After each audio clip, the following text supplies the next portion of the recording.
The mass of men lead lives of quiet desperation and go to the grave with a song still in them. I am Trish Kinoti, and this is Adam's Rib. Today we're going to talk about a topic that is painful only because of the memories that it might evoke in you, about the present and also the past situations which you found yourselves. As I say in this channel, when you look around your life, are you actually dwelling in it? Are you living an authentic life that is actually actively of your own choosing? Or is it a path that was kind of crafted for you? And right now you're trying to figure out, how am I going to get out of this? Or how do I get more of that which I want? Today we're going to talk about relationships, and specifically the wounds that speak, that affect said relationships. So, how did we get here in the first place? As men or human beings in general, we are taught from a young age how to survive, how to navigate the rules and the roles. No, we didn't really choose, we kind of were born into them, predestined, so to speak, if you think about it like that. And what happens is that led to the creation of a false self, a mask that we have to put on in order to survive, in order to deal, or sometimes just in order to literally make it day by day. Again, remember, our lives and the choices that we've made of our own choosing, or are we just sliding ourselves into an actual situation, actual roles, functions in which we were predestined for? So, what is it about relationships that creates the chaos within us, the dysfunction, violence, and all the other uncomfortable things we seem to see in ourselves, in other relationships, and in society as a whole? The creation of the false self. The false self is this mask that you put on, the one that it's an accepted role, it's an accepted way to do things, it's an accepted way in which you're expected, especially as men, roles that you're expected to fulfill and make sure that you do it happily, by the way. So, chaos, what happens is that with this dysfunction, chaos and our life paths often reflect this inauthentic self. Our life paths and the things that we choose or not choose begin to reflect this actively. That's what causes the discomfort within you. That is what causes the confusion. And chaos sometimes we find ourselves in. Chaos not of our own choosing, and sometimes, if we're being honest, gentlemen, chaos that we ourselves have created.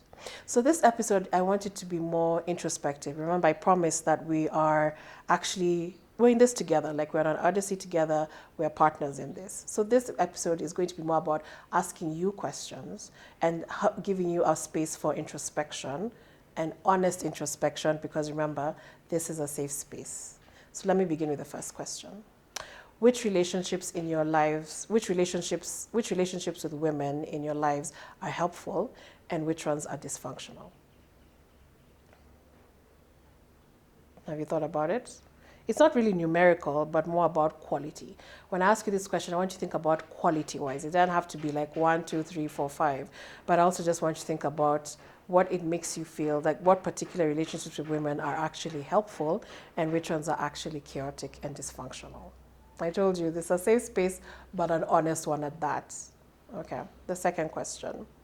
What type of women do you find yourself attracted to? What type of women do you find that you attract? Now, in your mind, you're thinking, well, that's one and the same thing, but actually, no, it's not. What type of women are you attracted to, and what type of women do you attract? Why is there discrepancy between the two? Again, you're wearing a mask. So sometimes the person that you actually want is not who society may deem you supposed to be with. You know what I'm saying when I say that. So with the mask, the creation of the false self and the mask that you've put on, there are choices that you have made in order to uphold society's expectations of you. That's why I'm asking, what type of women are you attracted to, and what type of women do you attract? Those are two very separate things. All right, the third question is, has this changed over time? Have your tastes changed over time? Have your choices changed over time? And more importantly, have they changed from the better or worse? When we look back to our youth, it's easy to, of course, the choices we made when we were younger are very different from the choices, hopefully, that we make now that we're older, right? So, the second part to that question is, how has this changed better over time? Has it changed for the better or for the worse? Okay.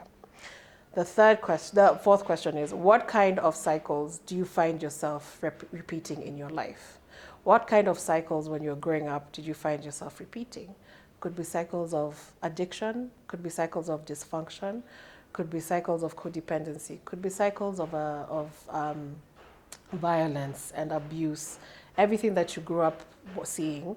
Do you find yourselves repeating them, or do you find yourself consciously avoiding to get into those same patterns? This is very key and very important to understanding the root cause of the root cause and the current state of your present relationships at the time. All right, the other question is, are you repeating, the other question is, do you feel like you're drowning in a sea of expectations that society have put on you as a man, while most of the time you actually feel like a little boy who was robbed the opportunity to grow up? When you look at yourself, do you feel like there's a connection between the boy part of you and the man part of you? When you were younger, did you have dreams for yourself? Did you expect things of yourself that are so different from the man you are, the man you are today, the role that you are today? Is there a big discrepancy between the boy child you and the man that you are today? Those are the kind of questions that set the foundation for the relationships that you want to have. And that's what we're going to continue exploring. So remember, like I said in the other episode, I encourage you, sit down, write them down, write these stories, begin to think about. I also want you to feel, once again, where these questions have showed up in your body. Could be in your head, could be in your chest, could be in your stomach, could be in your back. I want you to become more connected each and every single episode, more connected mind, body, and spirit. So that you begin to identify also as you go along how to make better choices for yourself by also what your intuition tells you. To become more connected with yourself as opposed to outside forces influencing you, but actually from the inside. This makes me uncomfortable. This makes me feel good. I don't feel I should do this. I feel I should do that. Begin to become more present in your active body. And that is how you begin to see the choices that you make, the decisions that you choose to follow through, and sometimes even the path that you must leave in order to bring that realignment between your mind, body, and spirit. But pole pole will get there. For now, let's think about these wounds. Let's think about how far in your journey the creation of the false self has influenced. And thank you so much for joining me. It was a pleasure to have you, and I'll see you soon.